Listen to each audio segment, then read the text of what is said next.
Assalamualaikum warahmatullahi wabarakatuh.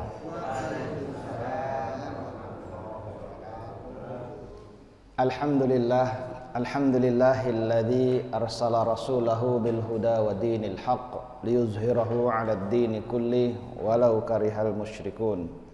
Asyhadu an la ilaha illallah wahdahu la syarikalah wa asyhadu anna Muhammadan 'abduhu wa rasuluhu la nabiyya ba'dah.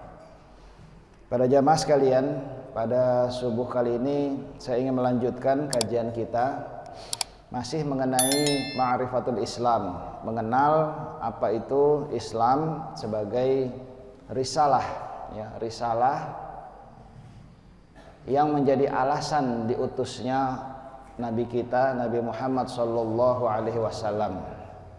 Nabi terakhir, Nabi yang menyempurnakan ajaran seluruh Nabi dan Rasul sebelumnya.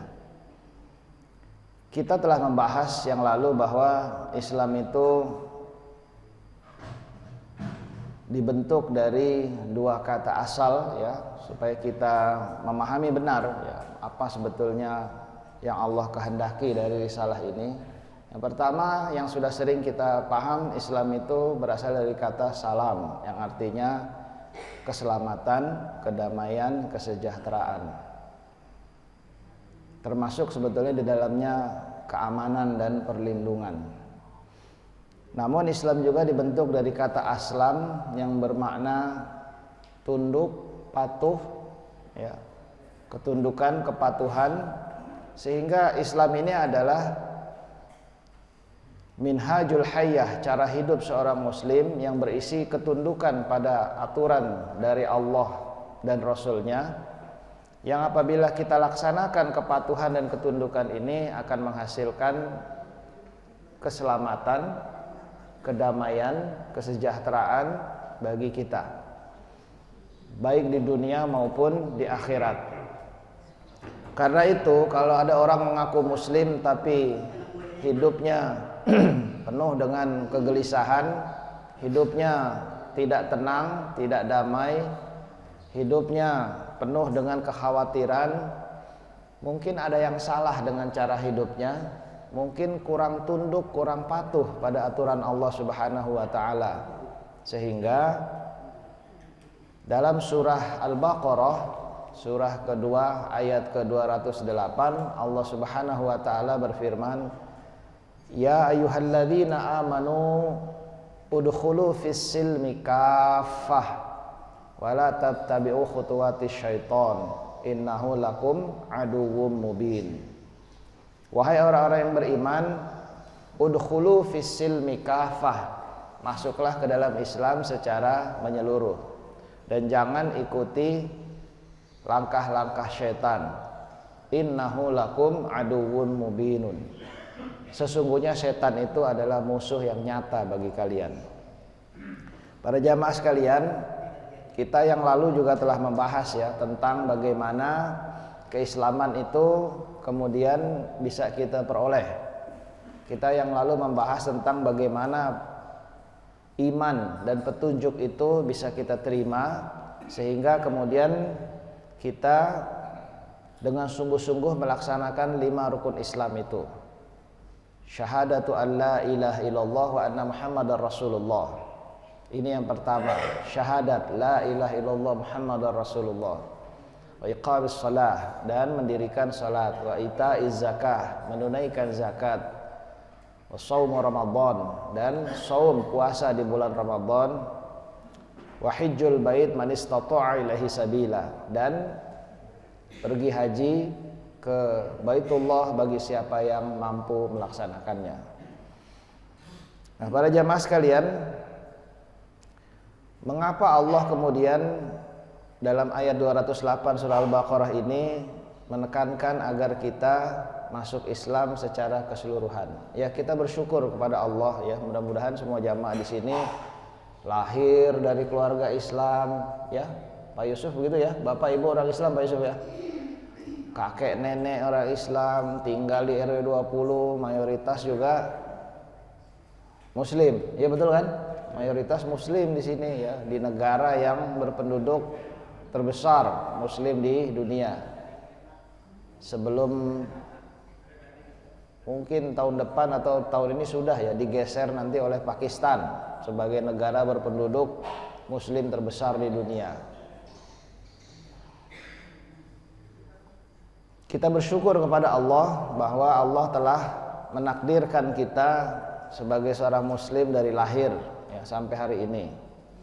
Namun ya, sekali lagi ayat 208 surah Al-Baqarah ini berlaku juga buat kita. Jangan kita merasa tenang, jangan kita merasa sudah punya tiket masuk surga gitu ya. Karena lahir dan besar sebagai muslim belum tentu. Ya, belum tentu. Dan kita harus memeriksa kehidupan kita, betul enggak kita ini sudah betul-betul masuk ke dalam Islam secara keseluruhan. Kebanyakan kita berislam karena dari lahir keturunan kita semuanya muslim, maka kita sering melaksanakan praktek-praktek agama Islam ini secara tradisional, secara tradisi ya, yang turun temurun kita diajarkan dan kita pikir itulah kita sudah melaksanakan Islam dengan benar. Salat 5 waktu dan salat-salat nafilah atau salat sunnah lainnya, saum Ramadan, zakat dan seterusnya, termasuk haji dan umroh. Namun ya, Islam itu bukan sekedar masalah ibadah mahdhah. Ya, yang lalu sudah kita singgung juga dalam kajian ini ya, bahwa di antara ciri agama Islam itu yang membuat berbeda dari semua agama yang lain adalah syumuliyatul Islam, kesempurnaan, kemenyeluruhan Islam ini dalam semua aspek kehidupan. Ini yang membuat Islam ini berbeda dari semua agama yang lain. Kalau agama lain mungkin hanya mengurus sebatas urusan individu seorang dengan Tuhannya. Akan tetapi Islam bukan hanya mengatur urusan ibadah-ibadah mahdhah saja seperti sholat, puasa dan lain-lain itu. Bukan hanya mengatur urusan di masjid saja, tapi juga di luar masjid, di rumah, di kantor, di sekolah, di pasar, bahkan dalam pemerintahan sekalipun. Kita tahu Islam itu ternyata memiliki begitu luas ajarannya dalam semua kehidupan kita. Nah, disinilah kemudian terjadi adanya kesenjangan antara seorang yang kadang terlihat rajin melaksanakan ibadah-ibadah mahdhah di masjid pula gitu ya, sholat 5 waktu tidak pernah absen, sholat nafilah, sholat sunnah yang lain juga dia lakukan, puasa Ramadan maupun puasa-puasa sunnah dilakukan, zakat, infak, sedekah, bahkan wakaf pun dia tunaikan, haji, umroh, semuanya dia kerjakan. Akan tetapi ketika mendidik anak tidak dididik dengan cara Quran. Ketika mencari nafkah, dia mencari nafkah tanpa mengindahkan larangan-larangan yang dalam Quran disebutkan. Dia sangat menjaga halal haram dalam masalah makanan dan minuman, tapi dia tidak menjaga halal haram dalam urusan sosial, dalam urusan berteman, dalam urusan sosialisasi, dalam urusan memilih pemimpin misalnya, yang lalu sudah kita singgung ini ya. Ternyata Islam itu bukan hanya persoalan-persoalan ibadah mahdhah. Disinilah syumuliyatul Islam itu muncul ya. Yang pertama, kita yang lalu sudah mendefinisikan juga bahwa Islam itu, dan ini kesalahan banyak orang-orang non muslim ya, orang-orang di luar Islam itu banyak beranggapan Islam itu lahir 1400 tahun yang lalu. Padahal tidak ya. Islam adalah agama yang dibawa oleh semua nabi dan rasul. Islam sebagai ajaran tunduk dan patuh kepada Allah itu sejak zaman Nabi Adam alaihissalam tidak ada perubahan. Kalau saya sebut tidak ada perubahan bukan dalam masalah-masalah syariat yang relatif mungkin berubah dalam perjalanan zaman. Tapi kalau kita perhatikan ya, dalam surah An-Nahl misalnya, Allah Subhanahu wa taala juga sudah berfirman, "Walaqad ba'atsna fi kulli ummatin rasulan an i'budullaha wajtanibut taghut." Sungguh telah kami bangkitkan di setiap umat itu rasulan, rasul-rasul yang mereka sama mengajaknya an i'budullaha, agar kita mengabdi hanya kepada Allah, wajtanibut taghut, dan menjauhi semua taghut itu.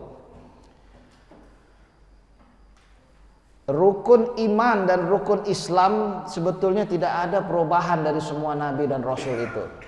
Iman pada Allah, iman pada malaikat-malaikat Allah, iman pada kitab-kitab Allah, iman pada nabi dan rasul Allah, iman pada hari akhir, iman pada takdir baiknya maupun buruknya, itu sama dibawa oleh semua nabi dan rasul.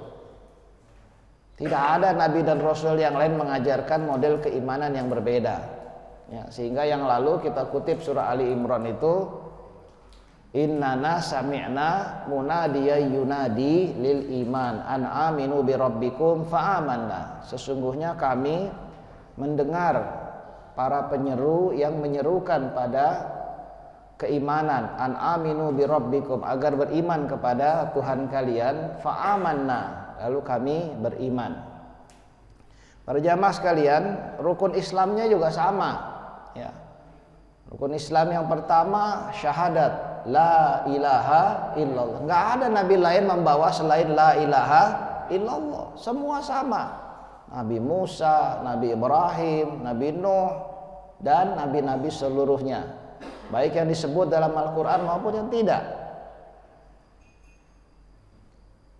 Kalau syahadat itu ada dua, syahadu an la ilaha illallah wa syahadu anna Muhammadar Rasulullah, karena memang nabi kita, nabi akhir zaman, Nabi Muhammad sallallahu alaihi wasallam.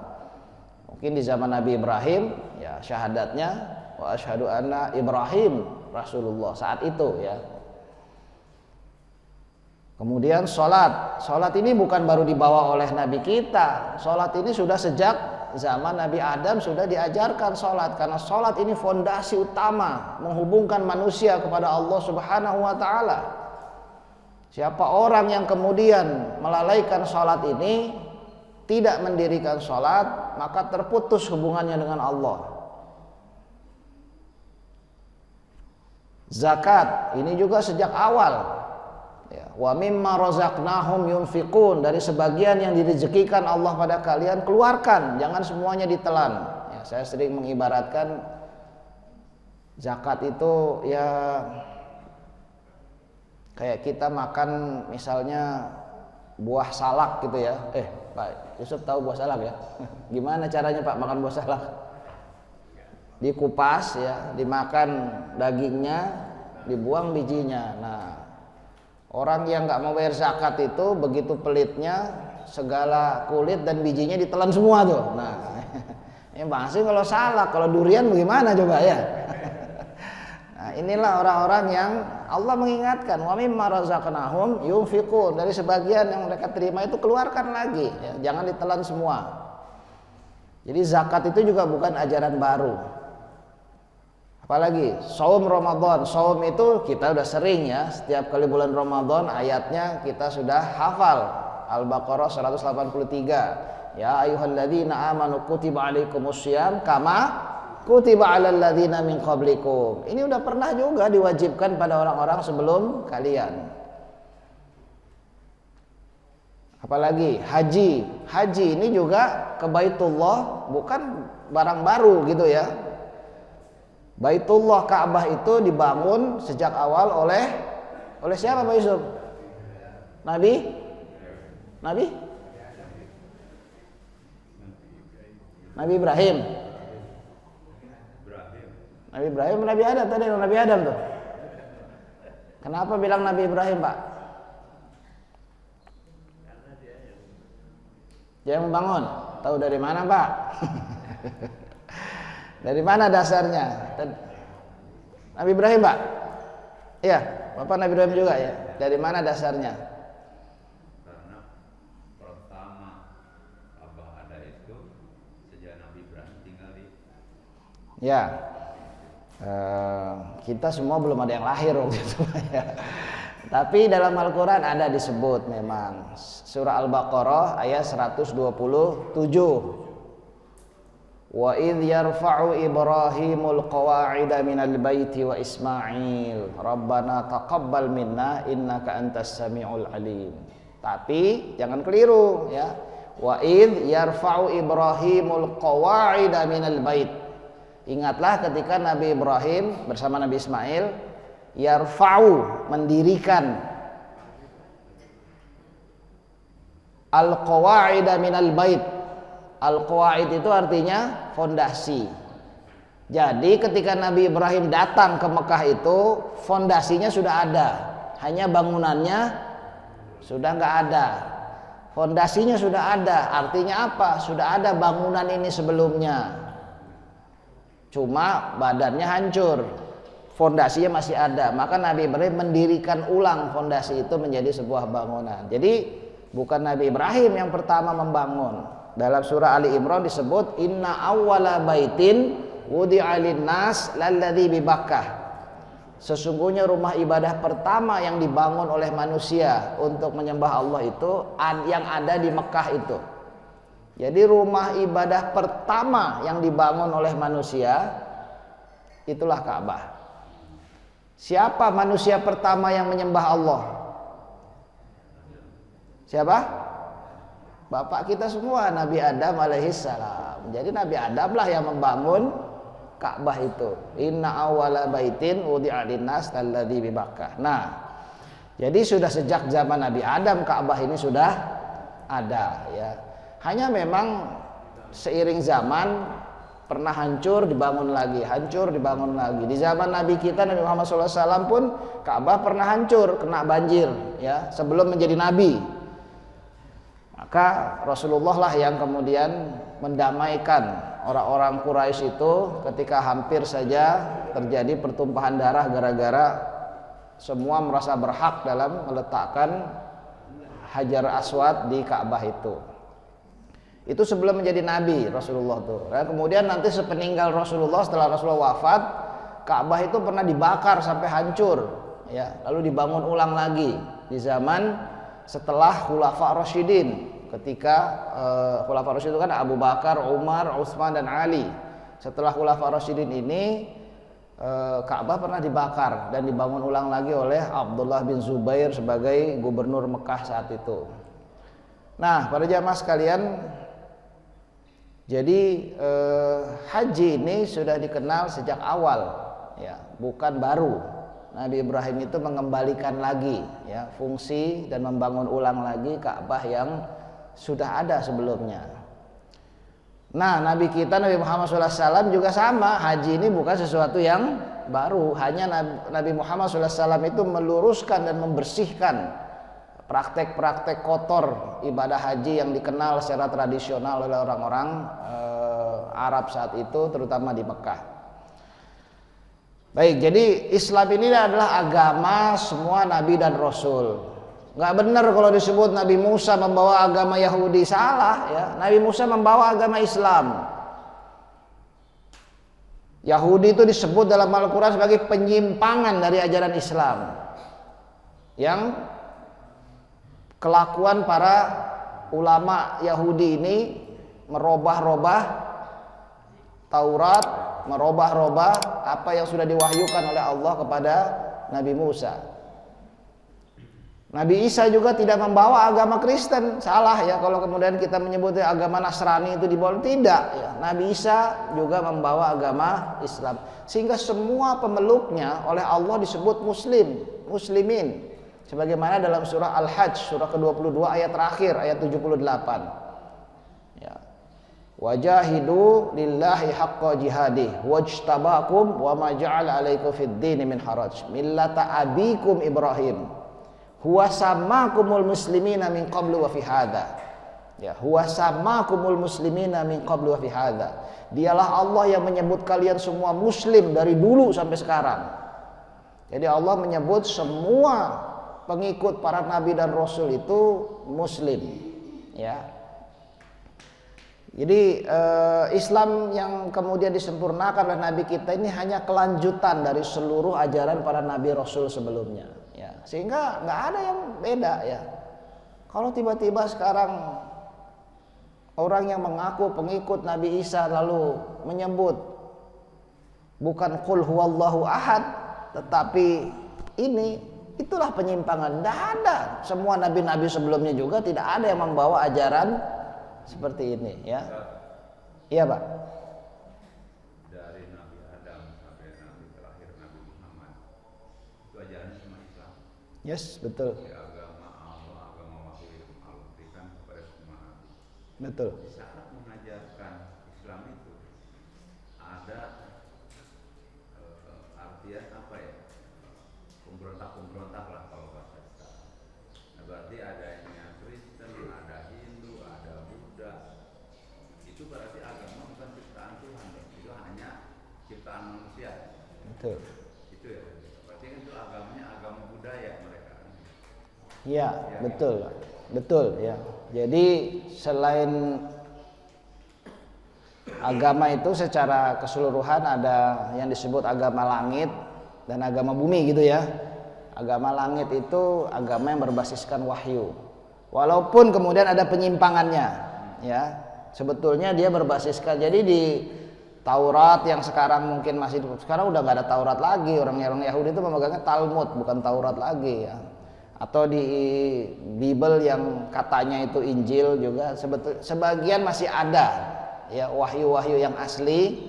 Dari mana kita tahunya? Quran ini sebagai batu ukurnya. Sesuai dengan Quran berarti itu masih asli tuh. Kalau bertentangan dengan Quran berarti itu sudah menyimpang. Nah, jadi mereka yang disebut dalam Al-Quran sebagai ahlul kitab ya, maka Quran menyebutnya dalam surah Al-Bayyinah misalnya surah 98 itu, innalladzina kafaru, sesungguhnya orang-orang kafir itu min ahlil kitab wal musyrikin, dari golongan ahlul kitab dan golongan musyrikin, fi nari jahannam khalidina fiha ya, semuanya ada di neraka. Jadi Allah menyebut kafir itu min ahlil kitab wal musyrikin. Ada golongan ahlul kitab, ada juga golongan musyrikin. Ahlul kitab ini ya Yahudi dan Nasrani itu ya. Yang awalnya berbasiskan wahyu tapi kemudian mereka merobek sebagian, disembunyikan, menambah sebagian lagi, mengacak-acak kitabnya sendiri dan mengajarkannya seolah-olah itu dari Allah Subhanahu wa taala. Fawailul lilladzina yaktubunal kitaba biaidihim. Celaka, nerakalah bagi orang-orang yang menuliskan kitab itu dengan tangannya sendiri. Tsumma yaquluna hadza min indillah. Lalu mereka bilang ini dari Allah. Liyashtaru bihi tsamanan qalila, agar dia dapat keuntungan yang sedikit saja. Fawailul lahum mimma katabat aidihim wa wailul lahum mimma yaksibun. Begitu Pak, dalam Al-Qur'an Al-Baqarah itu disebut demikian.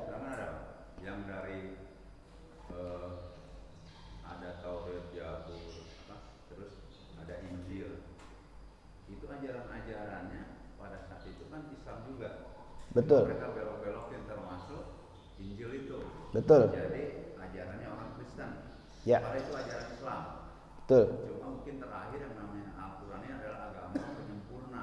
Betul. Itulah di Al-Quran ada semuanya.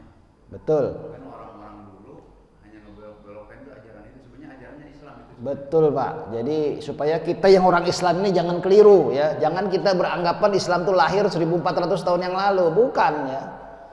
Apa yang dibawa oleh Rasulullah ini adalah kelanjutan dari ajaran para nabi dan rasul sebelumnya. Enggak ada nabi rasul yang mengajarkan selain la ilaha illallah gitu ya. Bahwa ajaran syariat ibadahnya sedikit berbeda, iya ya. Kita sholat 5 waktu saja diwajibkan, ya kan? Saum hanya Ramadan saja sebulan. Di zaman Nabi Daud saumnya selang sehari Pak. Kuat nggak Bapak kalau selang sehari kewajibannya kan? Nah, tetapi itu hanya perbedaan-perbedaan minor saja ya. Apalagi kurban, dari zaman Nabi Adam kita tahu Habil dan Qabil diuji dengan kurban kan? Jadi kurban itu sudah ajaran yang dari dulu bukan baru ya. Jadi kita paham Islam ini bukan ajaran yang baru dibawa oleh Nabi Muhammad SAW, tapi beliau adalah penyempurna risalah ini. Ya. Kenapa disebut penyempurna? Ini Pak perbedaannya. Kalau ajaran-ajaran para Nabi dan Rasul sebelumnya itu biasanya bersifat lokal, Nabi Musa, Nabi Isa itu hanya diutus untuk Bani Israel saja, tidak diutus untuk orang-orang Reni Jaya RW 20 sebetulnya ya. Bukan, itu hanya untuk Bani Israel. Tetapi Nabi kita, Nabi Muhammad SAW diutus untuk semua manusia. Kalau Nabi Nuh misalnya hanya diutus untuk kaumnya saja. Tapi Nabi kita, Nabi Muhammad SAW diutus untuk semua manusia sampai akhir zaman. Baik zaman sekarang, zaman depan, semuanya itu. Inilah perbedaannya, karena itu syariatnya sudah disempurnakan menjadi sebuah syariat yang berlaku untuk sepanjang zaman, tidak lagi berlaku secara lokal. Bapak tahu di zaman Nabi Musa, ya kalau kita baca surah Al-Baqarah itu, Nabi Musa ketika menyuruh taubat setelah Bani Israel melakukan pelanggaran itu, taubatnya berat Pak. Wa idz qala Musa liqaumihi ya qaumi innakum zalamtum anfusakum bittikhadikumul ijl. Ingatlah ketika Nabi Musa berkata pada kaumnya, wahai kaumku, kalian ini sudah melakukan pelanggaran berat berupa penyembahan anak sapi, ya, patung anak sapi itu. Fatubu ila bari'ikum, maka tobatlah kalian pada Tuhan kalian itu. Faqtulu anfusakum, bunuh diri kalian. Tobatnya dengan bunuh diri. Itu dalam surah Al-Baqarah Pak, disebut begitu. Dzalikum khairul lakum inda bari'ikum, itu lebih baik buat kalian di hadapan Tuhan kalian. Nah, kalau sekarang kan syariat itu udah nggak ada Pak. Kalau syariatnya begitu, sepi Masjid Al-Ikhwan. Waduh, kalau taubat enggak, sekarang disempurnakan, tidak seperti itu. Kalau dulu sholat itu hanya di masjid saja, sekarang Rasulullah diberikan kelonggaran, seluruh permukaan bumi ini bisa dipakai untuk salat, ya kecuali tempat-tempat yang kotor ya. Nah, jadi sekali lagi sudah banyak kelonggaran dan penyesuaian agar Islam ini bisa berlaku sampai akhir zaman. Begitu Pak ya. Nah, yang tadi yang satu lagi wal musyrikin. Nah, yang musyrikin ini nih yang golongan agama bumi tadi ya, yang menyembah batu, menyembah gunung, menyembah kali, menyembah sawah, ada dewa ono, dewa ini, dewa itu ya, tiap-tiap ada dewanya tuh ya. Dan keyakinan-keyakinan begini ya, dulu bangsa kita memeluk ajaran itu juga sebelum datang Islam ke negeri ini. Tetapi ketika para ulama zaman dulu, para wali, generasi-generasi wali songo sebelum yang terakhir yang 9 itu, sebelumnya juga sudah ada wali-wali songo yang lain. Ya, wali songo itu bukan hanya 9 yang kita kenal itu ya. Dari sebelum-sebelumnya juga wali itu pemegang wilayah, maksudnya wilayah dakwah ya, bukan wilayah kayak wali kota atau bupati, bukan ya, tapi wilayah dakwah ya, dibagi-bagi menjadi 9 wilayah. Maka mereka dulu tuh berusaha memasukkan Islam ini ke dalam apa yang sudah dikenal oleh orang lokal ini. Maka beberapa istilah masih menggunakan istilah lama, dan itu selama dimengerti masih nggak apa-apa lah ya. Contohnya apa? Surga. Surga itu bukan bahasa Quran ya. Quran itu jannah ya. Surga itu bahasa, kalau orang Jawa apa? Swargo ya. Kalau orang Jawa kan ada tuh Pak istilah, istri itu swargo, nunut neraka katut. Itu bukan ajaran Islam tuh ya. Jadi kalau dalam pemahaman mereka, istri itu bagaimana suaminya. Kalau suaminya masuk neraka, istrinya katut ya, keseret gitu. Kalau suami masuk surga bisa nunut, bisa ikut. Nggak ada. Dalam Islam nggak ada. Masing-masing suami istri berdiri sendiri-sendiri mempertanggungjawabkan di hadapan Allah. Yauma la tamliku nafsun li nafsin syai'a. Hari ini hari di mana manusia tidak bisa saling tolong menolong lagi. Suami nggak bisa nolong istri, istri nggak bisa nolong suami. Wal amru yauma idzin lillah. Hari ini urusan itu hanya di tangan Allah.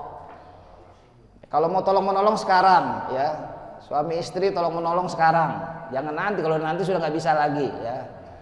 Boleh jadi dua-duanya masuk surga, boleh jadi Naudzubillah, ya mudah-mudahan jamaah di sini bareng-bareng dah, satu RW masuk surga semua ya. Tak ketemu lagi, Pak Yusuf lagi gitu kan. Bahagia Pak gitu ya. Kayaknya kenal ini gitu ya. Baik, jadi kalau agama-agama yang lain tadi itu memang agama-agama yang akidahnya itu macam-macam, dan itu berlaku bukan hanya di negeri kita ya.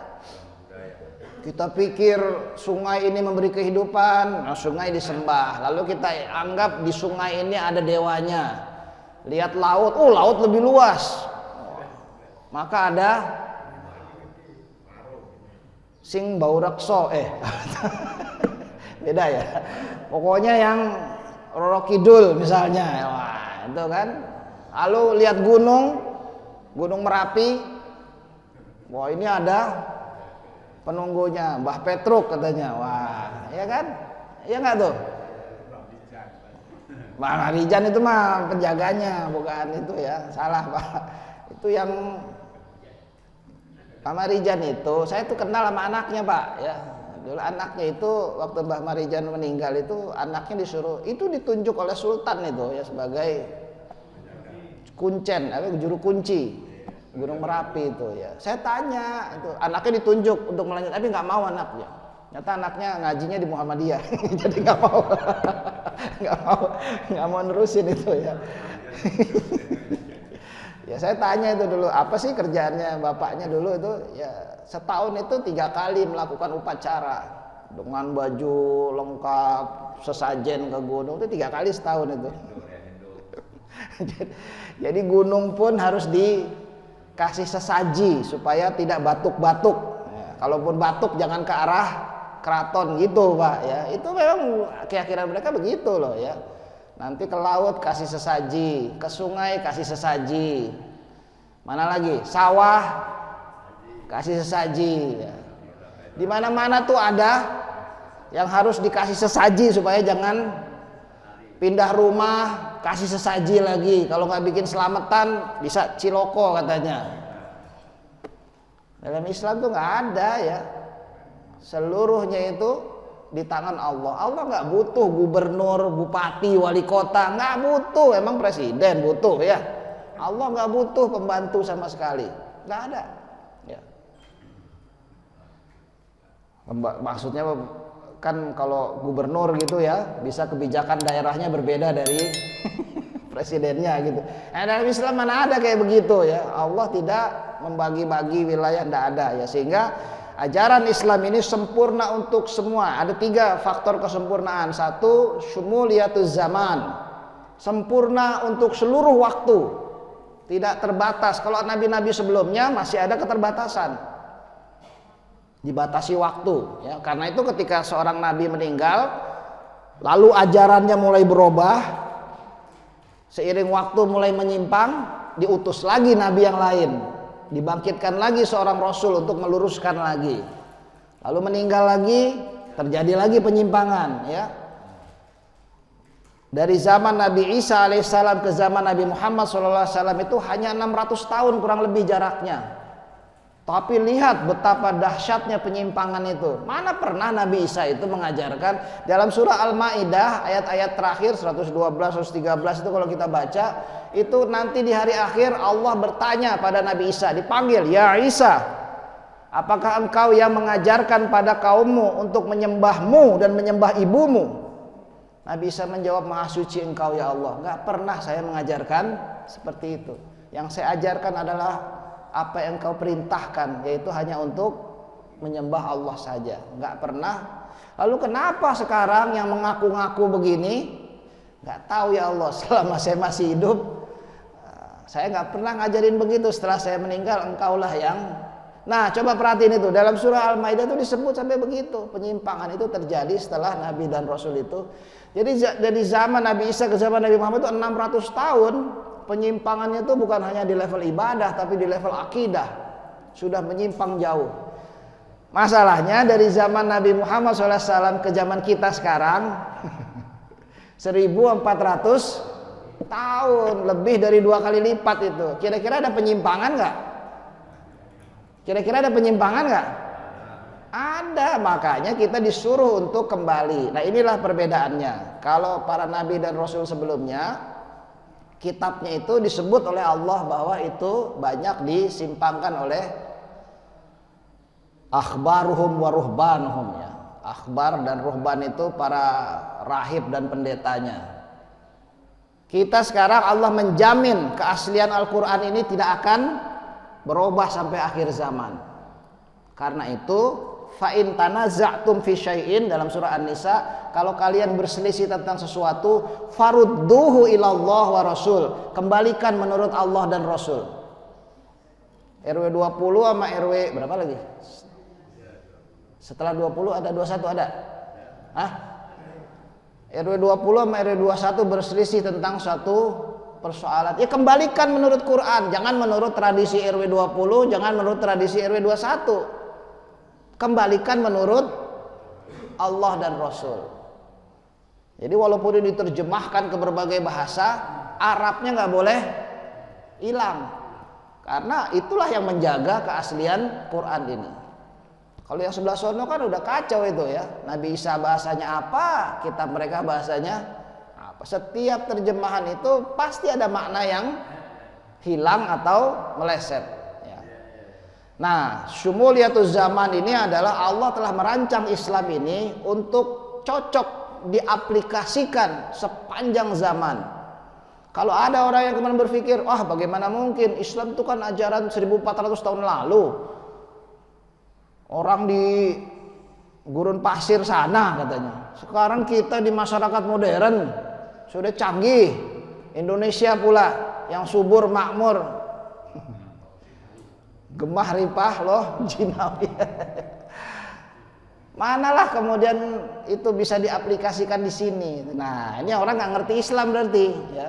Islam itu syumuliyatul zaman yang pertama, dan yang kedua syumuliyatul makan. Sempurna untuk seluruh wilayah dimanapun Islam itu bisa diaplikasikan.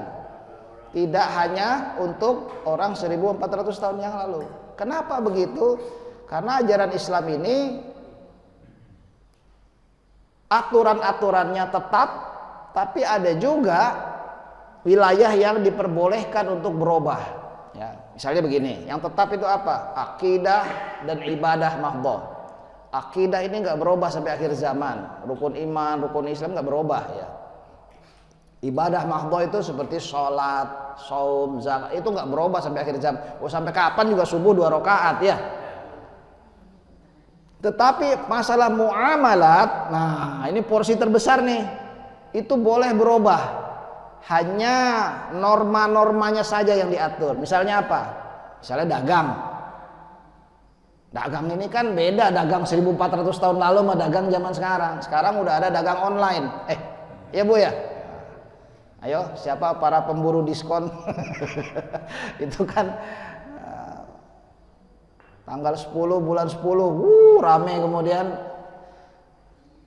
Bagaimana soal ini diatur nggak dalam Islam?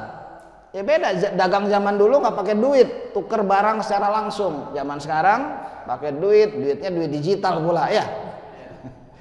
Udah nggak pakai duit beneran lagi ya. Maka Islam mengatur ya. Misalnya wailul lil mutaffifina alladzina idza talu 'alan nas yastawfun wa idza kaluhum aw wazanuhum yukhsirun. Celaka orang-orang yang curang dalam berdagang. Kalau nimbang buat orang dia kurangin, kalau nimbang buat dirinya dia lebihin. Itu normanya. Jadi mau dagang online atau offline nggak boleh curang dalam berdagang. Kalau jualan minyak goreng seliter, ya seliter. Jangan tulisannya seliter tapi nggak sampai. Sekarang udah nggak ada tulisannya seliter lagi ya. Jangan bilang beras premium tapi dioplos. Aduh, ya. Pelakunya sholat 5 waktu itu Pak, tapi ngoplos bensin juga ya. Ya, aduh, pertama tapi pertalite. Nah kan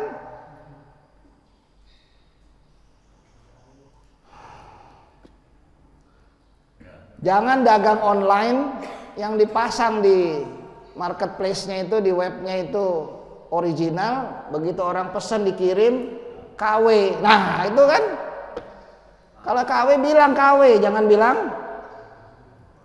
ini wailul lil mutaffifin, masuk neraka itu orang kalau curang dalam berdagang. Jadi Islam itu mengatur saja. Kalau sekarang banyak perubahan, itu nggak pernah dilarang. Ya, Islam tidak kaku dan bisa beradaptasi dengan seluruh kemajuan zaman. Dalam persoalan muamalah, dan ini porsi terbesar dalam kehidupan, itu hanya ditetapkan norma-normanya saja. Ya, apalagi misalnya adzan, ya, adzan ini kan ada ibadah yang tidak berubahnya, waktu adzannya, lafaz adzannya. Tetapi adzan di zaman Rasulullah dulu, Bilal itu naik ke atas genteng, nggak ada genteng sih, pokoknya di atap masjid gitu ya, bahkan ke sebelah masjid ya, naik ke atas itu adzan. Dalam hadis itu disebut tangannya ini dimasukkan ke dalam telinga, lalu mukanya ini ke kiri dan ke kanan sampai urat lehernya keluar. Allahu Akbar, Allah. Begitu Bilal itu naik ke atas genteng. Kenapa? Karena azan itu an-nida, memanggil orang, menyeru orang supaya datang ke masjid. Hayya 'alas shalah. Kalau perlu begini ya. Sekarang muadzinnya saya lihat nggak ada yang naik ke atas genteng. Cukup di depan saja sini ya. Karena sudah ada sound system. Nah, ininya muamalah. Boleh saja yang di atas genteng itu hanya speakernya saja 4 penjuru ya. Saya pernah ke Cina, di Cina sana di beberapa masjid itu muadzinnya tetap adzannya di luar, tapi bawa mikrofon wireless. Wah, ya kan, adzannya di luar dia tetap. Ya terserah aja, mau di depan, mau di luar, mau di kamar, nggak ditetapkan, itu bebas ya. Tapi kalau satu kali masjid ini mati lampu misalnya, pernah nggak mati lampu? Nah, masuk waktu, adzannya di mana tuh muadzinnya? Di sini. Siapa yang dengar? Keluar adzannya, panggil. Kalau perlu naik dari atas. Allahu Akbar, panggil orang. Ya kan memang itu fungsinya adzan kan? Manggil orang. Nah di sini siapa yang dengar? Hah? Itu sih percuma Pak kalau pura-pura nggak dengar. Biar speakernya udah 4 penjuru, pura-pura nggak dengar, bisa aja Pak Yusuf. Baik, saya lanjutkan ya. Jadi Islam ini syumuliyatul zaman dan syumuliyatul makan. Islam bukan hanya untuk orang Arab. Ketika Allah menetapkan syariat jilbab, misalnya hijab itu ya, menutup perempuan hanya boleh muka dan telapak tangan, itu bukan karena gurun pasir. Pakaian aslinya orang gurun pasir perempuan itu nggak pakai baju justru. Jangan dibayangin Pak Yusuf ya. Hijab itu ditetapkan oleh Islam ya. Dan itu berlaku buat orang Arab, orang Indonesia, orang Cina, orang Barat, orang manapun. Itu berlaku. Jadi nggak ada lagi kemudian Islam itu berlaku untuk semua ya, termasuk semua syariatnya. Hal-hal yang misalnya ditetapkan dalam kayak sholat, adzan harus bahasa Arab, ya itu kita terima dan kemudian. Tapi ketika khutbah Jumat, sini pakai bahasa Indonesia kan khutbah Jumatnya ya.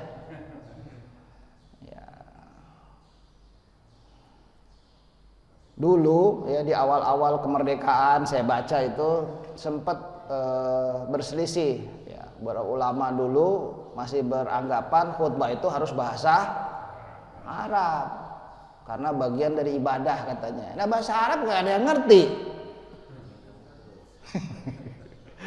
Ya, nggak ada yang ngerti ya, jadi kan repot. Padahal khutbah itu tujuannya untuk memberi tausiah, nasihat, mengingatkan orang sehingga harus dimengerti. Beda kalau semuanya ngerti. Di Jawa saya pernah juga itu ke Jawa Timur itu sholat Jumat di sana bahasa Jawa Pak ya. Aduh saya nggak ngerti juga. Tapi ya bagaimana lagi, semua orang di situ ya. Kalau ke ke Pakistan sana ya pakai bahasa Urdu ya, Mereka pakai, jadi ya pakai bahasa lokal. Nah, cuma kemudian dulu kan masih berselisih ya. Jadi ada yang berpaham harus bahasa Arab, ada yang boleh bahasa Indonesia. Yang lebih modern itu bilang bahasa Indonesia supaya orang itu ngerti. Ya, lalu diambil kompromi. Nah, ini sebetulnya banyak yang kita nggak ngerti nih ya. Nah, khutbah pertama boleh pakai bahasa Indonesia, khutbah kedua nggak boleh pakai bahasa Indonesia.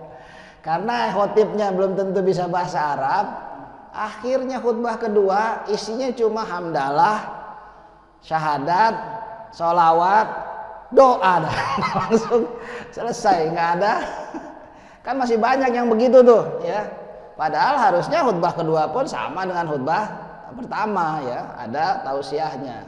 Tapi karena itu sebetulnya dulu ya, sekarang kita sudah paham bahwa khutbah ini bagian yang boleh dengan bahasa manapun. Kalau sholatnya, azannya, iqomahnya memang harus bahasa Arab, gitu ya.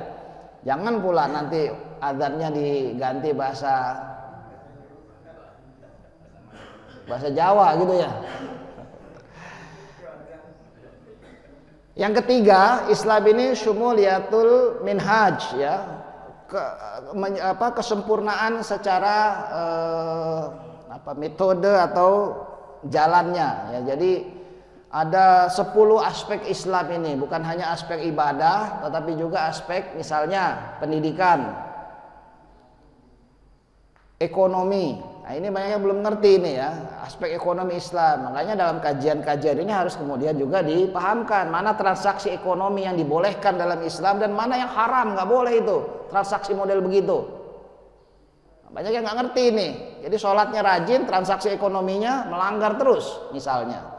Ya habis kalau nggak gini nggak untung Ustadz. Ya bukan soal untung ini, tapi soal ketaatan pada aturan Allah. Ya, pendidikan juga begitu. Masih banyak orang Islam rajin ke masjid, mendidik anaknya tidak seperti metode yang disebutkan dalam surah Luqman misalnya. Lalu apalagi sosial ya. Ini juga dalam Islam tuh nggak ada kasta-kastaan ya. Nggak ada ceritanya itu orang Arab lebih mulia dari orang bukan Arab, itu nggak ada sama sekali ya.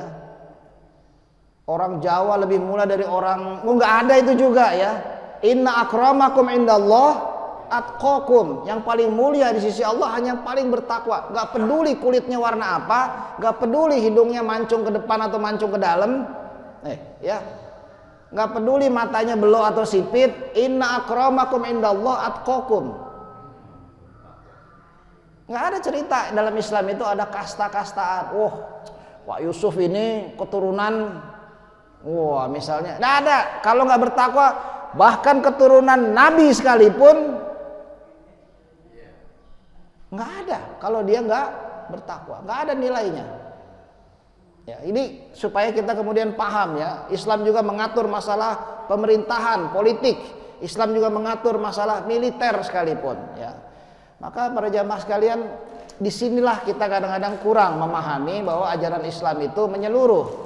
Kajian-kajian Islam ini jangan hanya melulu dalam masalah-masalah fikih saja. Fikih itu sebetulnya juga kecerdasan. Bahkan fikih kontemporer itu berisi berbagai macam yang harus menjawab tantangan zaman. Ketika misalnya dimintakan pemahaman bagaimana hukumnya bayi tabung dalam Islam, mau cari di kitab mana coba? Imam Syafi'i dulu belum ada bayi tabungnya. Semua imam mazhab ya belum ada zaman dulu. Bagaimana? Karena apa? Teknologinya sudah ada dan memungkinkan. Di Singapura, nggak jauh dari kita ini, sudah ada bank sperma. Coba lihat. Di Eropa, di Amerika itu sudah di mana-mana sudah ada profesi baru namanya surrogate mother. Surrogate mother itu penyewaan rahim gitu ya. Jadi ada orang mau punya anak tapi nggak mau hamil, jadi dititipin ke rahimnya orang. Boleh, bisa secara teknologi. Tapi dalam Islam bagaimana memandang ini? Nah, ya kan, ini yang harus dijawab. Dan Islam memiliki semua jawaban itu. Supaya nggak penasaran, bayi tabung itu boleh asal suami istri yang sah. Ya. Jangan pergi ke bank sperma. Ini ada spermanya Pak Yusuf nih misalnya. Nggak boleh itu ya. Enak aja men. Soalnya Pak Yusuf ganteng orangnya nih. Wah, jadi pengen anaknya ganteng. Nggak boleh itu, haram. Harus suami istri yang sah. Ya, dan kemudian setelah jadi ditaruh di rahim ibunya sendiri yang punya telur itu, ya. Jadi nggak boleh ditaruh di rahim orang. Karena salah satu tujuan syariat Islam ini adalah menjaga keturunan. Nggak boleh nasab itu kemudian kacau balau kayak di luar sana. Betul Pak, ya, karena itu berkaitan dengan waris, dengan hukum mahram, mana yang boleh dinikah, mana yang nggak boleh dinikah, panjang urusannya kalau kemudian persoalan ini nggak dijaga. Nah, Islam bisa menjawab semua itu. Ya, tentu diperlukan pemahaman yang utuh tentang syariat Islam menurut Quran dan Sunnah ini, dan diperlukan kecerdasan para ulama dalam menjawab semua tantangan zaman tersebut. Ya. Syumuliyatul minhaj, ya. Jadi sekali-sekali saya akan membahas secara detail. Kalau ada pakai proyektor ini lebih baik ya. Saya punya presentasinya tentang 10 pilar Islam ini yang memang secara menyeluruh kita harus mengerti juga apa-apa aja itu sebetulnya. Nah, saya ambil contoh lagi mungkin yang lain ini. Ini tadi saya baca surah Al-Mu'minun ya, sholat subuh tadi. Ada orang mengaku Islam tapi nggak mau beribadah ya, atau males-malesan ya, ngaku Islam tapi sholatnya Jumatan doang. Ada nggak tuh? Hah? Di RW lain kali ya? RW sini mah kayaknya soleh-solehat semua ya. Ada orang Islam yang sholat hanya 2 kali setahun, Idul Fitri, Idul Adha. Sajadahnya masih baru, mulus, jarang dipakai soalnya. Kenapa dia males sholat? Ya, karena dianggapnya sholat itu hanya buang-buang waktu, nggak ada kaitannya dengan urusan pekerjaan dia. Pekerjaan dia dengan sholat nggak ada hubungannya katanya. Atau kalaupun dia rajin sholat, hanya sekedar menggugurkan kewajiban. Dia tidak pernah mengerti apa yang dia baca dalam sholat itu. Dia tidak pernah paham kenapa dia puasa Ramadan. Yang penting menggugurkan kewajiban aja dah gitu ya. Takut masuk neraka, udah sekedar itu saja. Sehingga dia pikir, atau zakat, misalnya zakat dianggap hanya pemborosan bagi orang yang nggak mau bayar zakat ya. Duit capek-capek dicari, masa dikeluarin begitu aja katanya. Ini orang-orang yang dia mengaku Muslim, tapi dia kemudian, nah, kenapa begitu ya? Ada yang sholatnya itu tidak ada kaitannya dengan kehidupannya sehari-hari. Ya. Buktinya apa? Buktinya ketika dia rajin sholat, tetapi dia melakukan banyak pelanggaran. Quran sudah menyindir orang-orang bukan begini ya. Ara'aital ladzi yukadzibu biddin, fadzalikal ladzi yad'ul yatim wa la yahuddu ala ta'amil miskin. Fawailul lil musallin. Masuk neraka mereka tuh walaupun sholat. Siapa mereka itu tadi? Yang yukadzibu biddin, sebetulnya dia menolak agama karena sering menghardik anak yatim dan tidak mau mengorganisir orang untuk memberi makan orang miskin. Dia rajin sholat, nggak peduli ada orang miskin juga yang kelaparan misalnya. Fawailul lil musallin, itu masuk neraka orang yang sholat kayak begitu modelnya. Alladzina hum an sholatihim sahun, alladzina hum yura'un wa yamna'unal ma'un. Nah, karena itu hati-hati kita. Rasul juga sudah mengingatkan dalam hadis bahwa rubbas shaim laisa lahu min shiyamihi illa al-ju' wal atas. Betapa banyak orang yang puasa nggak dapat apa-apa dari puasanya kecuali hanya lapar dan haus. Sekarang orang sering tidak memahami apa korelasi antara kewajiban-kewajiban ini dengan kehidupan sehari-hari. Ini singkat saja saya bahas sedikit ya. Surah Al-Mu'minun ya. Bismillahirrahmanirrahim, ayat pertama. Qad aflahal mu'minun, pasti sukses orang beriman itu. Qad aflahal mu'minun, pasti sukses orang beriman itu. Kalau disebut sukses, bayangan kita apa coba? Apa Pak bayangan Bapak kalau disebut sukses hidupnya? Wah, hidupnya udah sukses nih. Apa coba bayangan Bapak? Hah? Semuanya punya. Apa Pak? Semuanya apa Pak? Oh, rumahnya bagus, mobilnya banyak, jabatannya tinggi, gajinya tinggi, begitu ya? Jangan-jangan semuanya lancar. Oke. Kalau nggak begitu belum sukses hidupnya. Ya. Kalau orang Jawa lebih parah lagi Pak, bilang nanti kalau sudah jadi wong, wah, ya. Sekarang bukan orang. Saya kadang nanti kalau udah jadi orang, maksudnya apa jadi orang tuh? Ya Pak Yusuf sih ngerti lah ya. Nah, yang bukan orang Jawa mohon maaf ini ya. Oke, apa kaitannya? Kalaupun itu anggapan kalaupun itu yang dianggap misalnya gitu ya, nggak apa-apa lah, kita coba aja. Kita lihat, qad aflahal mu'minun, pasti sukses orang beriman itu. Siapa mereka? Alladzina hum fi salatihim khashi'un, yaitu orang yang khusyuk dalam sholatnya. Apa hubungannya khusyuk dalam sholat dengan sukses yang kayak Bapak bilang tadi? Apa hubungannya? Allah nggak nyuruh. Ya. Agama ini kan untuk dunia dan akhirat, Pak. Ya, jadi oke lah kalau anggapannya sukses seperti itu. Tapi mari kita lihat. Kita disuruh khusyuk dalam sholat. Apa sih khusyuk dalam sholat itu? Bukan sekedar sholat, tapi khusyuk dalam sholat. Alladzina hum fi salatihim khashi'un. Khusyuk itu artinya takut. Ya. Khashi'ah itu takut. Wujuhu yauma idzin khashi'ah. Wajah mereka hari ini tunduk karena ketakutan. Karena sudah amilatun nasibah tasla naron hamiyah, ya. Sudah capek-capek beramal dilempar juga ke neraka. Mereka takut melihat neraka itu. Nah, sekarang kita sholat disuruh khusyuk. Khusyuk itu takut. Kenapa? Takut yang penyebab takutnya itu sudah ada di hadapan kita. Kenapa begitu? Karena sholat itu disebut oleh Rasulullah as-sholatu mi'rajul mu'min. Sholat itu mi'rajnya orang beriman. Dulu Rasulullah Isra dan Mi'raj ke Sidratul Muntaha. Kita nggak ada yang begitu kan? Maka sholat itulah mi'rajnya kita.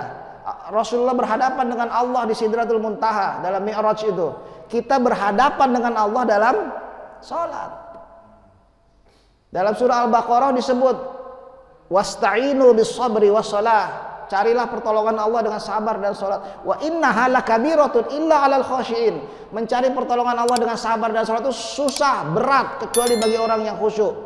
Siapa mereka? Alladzina yazunnuna annahum mulaqu rabbihim wa annahum ilaihi raji'un. Yaitu orang-orang yang meyakini dia sedang berhadapan dengan Tuhannya. Dia sedang liqa, sedang berhadapan dengan Tuhannya.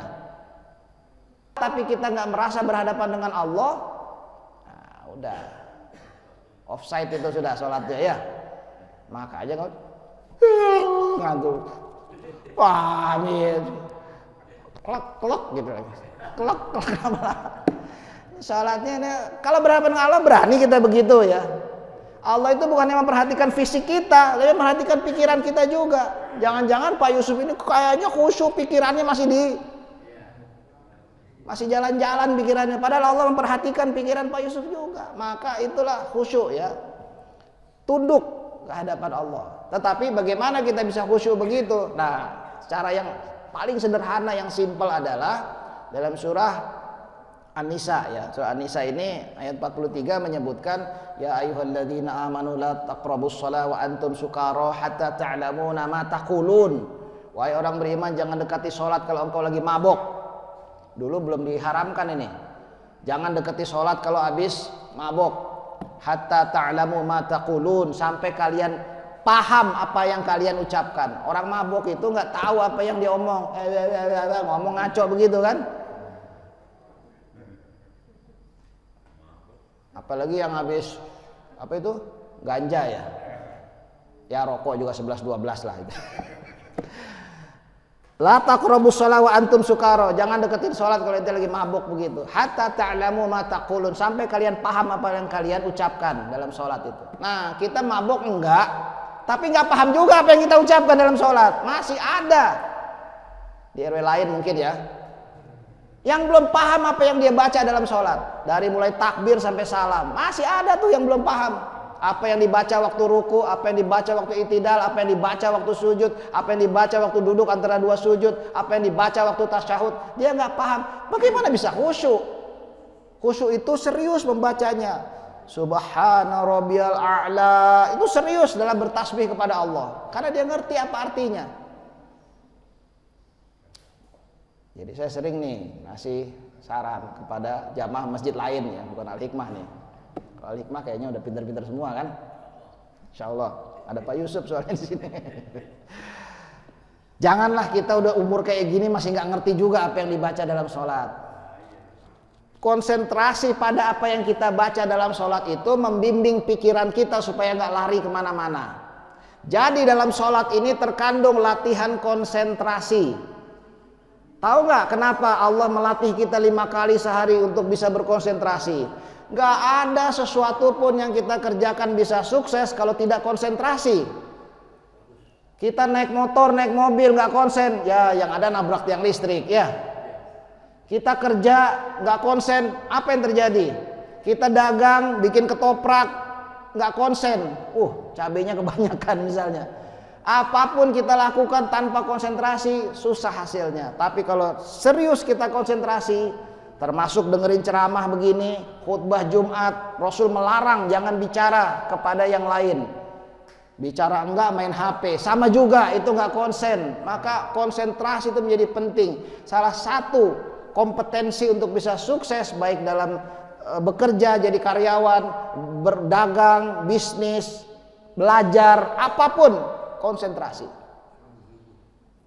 Dan kita dilatih 5 kali sehari untuk latihan konsentrasi.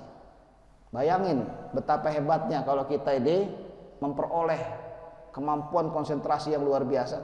Khutbah Jumat itu paling 20 menit, ngaji ini paling sejam. Gak bisa konsentrasi, susah banget. Kalau nonton bola aja konsen banget. Apa coba ya?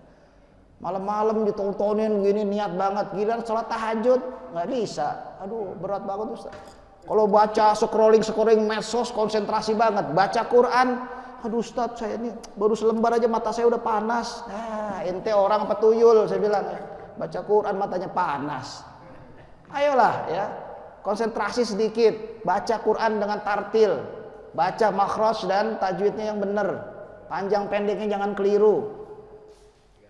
Konsentrasi, ini modal supaya sukses dimanapun kita. Yang kedua, walladzina hum 'anil lagwi mu'ridun.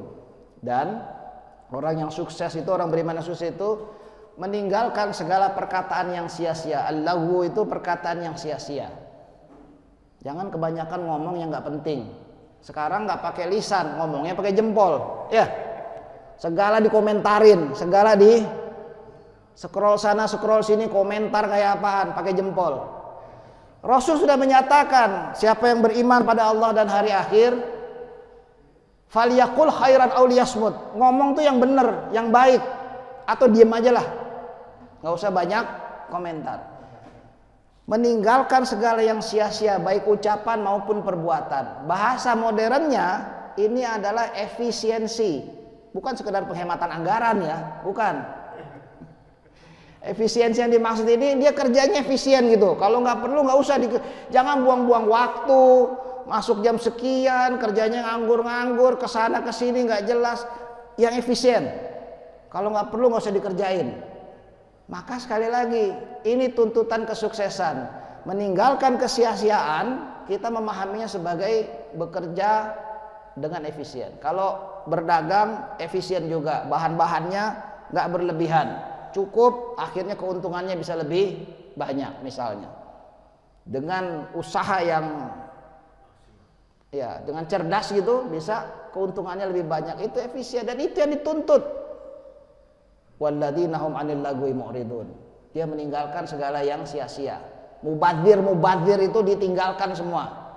Nggak boleh, hati-hati ya, kita sering mubadzir nih kalau lagi kondangan ya, ambil banyak-banyak, makan sedikit tinggal. Innal mubadzirina kanu ikhwanas syayatin. Orang yang suka mubadzir itu temannya setan itu. Dalam surah Al-Isra disebut begitu. Hati-hati. Kita ini harus membiasakan diri efisien, tidak buang-buang waktu. Tahu-tahu udah umur segini, kemana aja selama ini, kan begitu kan? Kebanyakan yang enggak aja. Nah, jadi para jamaah sekalian, ini waktunya sudah habis ya. Kita sebetulnya dalam surah Al-Mu'minun itu dirincikan tahapan demi tahapan bagaimana. Ya, satu lagi deh ya. Walladzina hum lizakati fa'ilun. Orang yang beriman yang sukses itu orang yang menunaikan zakat. Kenapa ini masuk ke nomor 3? Kalau dia konsentrasinya bagus, kerjanya efisien, waduh, kalau jadi karyawan itu prestasinya banyak, sehingga dia karirnya bisa bagus. Kalau dia jadi pedagang atau pengusaha, dia konsentrasi dan efisien, maka dagangnya, bisnisnya bisa tumbuh. Kalau sudah kayak begitu, penghasilannya bertambah. Maka masuklah yang nomor 3. Walladzina hum lizakati fa'ilun. Zakat, menunaikan zakat. Siapa sih orang yang menunaikan zakat itu? Siapa Pak? Orang yang punya penghasilan. Kalau nggak punya penghasilan ya nggak menunaikan zakat dong. Orang miskin malah dikasih zakat, mustahik, ya kan? Tetapi orang yang berzakat itu orang yang punya penghasilan. Apa maknanya ini? Punya kemampuan mengelola keuangan. Ya, setelah dia sukses banyak penghasilannya karena konsentrasi dan efisien, dia akan punya banyak penghasilan. Tapi kalau kemampuan pengelolaan keuangannya buruk, banyak yang masuk, habis juga. Aduh, baru tanggal segini udah garuk-garuk terus. Padahal gajinya gede, tetapi bingung bagaimana mengelolanya. Ini yang belum punya istri ya. Kalau punya istri, cari istri yang pandai ngatur. Kalau diserahin ke Pak Yusuf bahaya dia. Ya Pak Yusuf ya. Nah, ini sebetulnya kunci ketiga, kemampuan mengelola keuangan. Ya. Yang berikutnya insya Allah dilanjutkan lagi ke kajian berikutnya. Ya. Sebelum saya akhiri nih, ya, ada pertanyaan atau kalau ada yang keliru boleh dibantah. Silakan kalau ada pertanyaan. Hah? Oh, udah habis waktunya ya. Baik. Saya akhiri, mudah-mudahan bermanfaat ya. Jadi sekali lagi Islam ini agama yang menyeluruh, bukan agama yang hanya isinya ibadah-ibadah mahdoh saja ya. Kita harus memahami ajaran Islam secara menyeluruh sebagaimana perintah Allah dalam surah Al-Baqarah ayat 208. Ya ayyuhalladzina amanu udkhulu fis-silmi kafah. Masuklah ke dalam Islam secara menyeluruh. Saya akhiri, subhanakallahumma wa bihamdika asyhadu an la ilaha illa anta astaghfiruka wa atubu ilaik. Walhamdulillahirabbil alamin. Assalamualaikum warahmatullahi wabarakatuh.